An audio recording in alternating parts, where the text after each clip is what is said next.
ஆராதனை தினம் ஆராதனை ஆராதனை தினம் ஆராதனை ஸ்ரீ ஓணகாந்தேஸ்வரருக்கு ஆராதனை சலந்தரேஸ்வரர் என்று அழைக்கப்படுவதற்கு ஆராதனை அன்னை காமாட்சி நாயகருக்கு ஆராதனை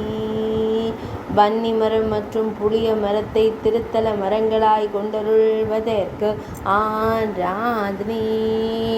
ஓணகாந்த தீர்த்தக்கரையில் உறைவதற்கு ஆராதனை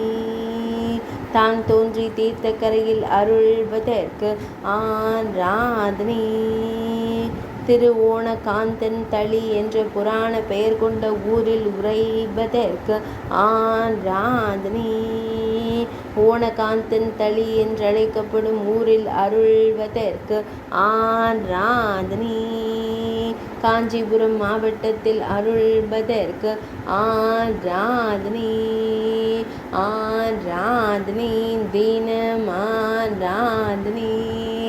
ஆராதனை தினம் ஆராதனை ஆராதனை தினம் ஆராதனை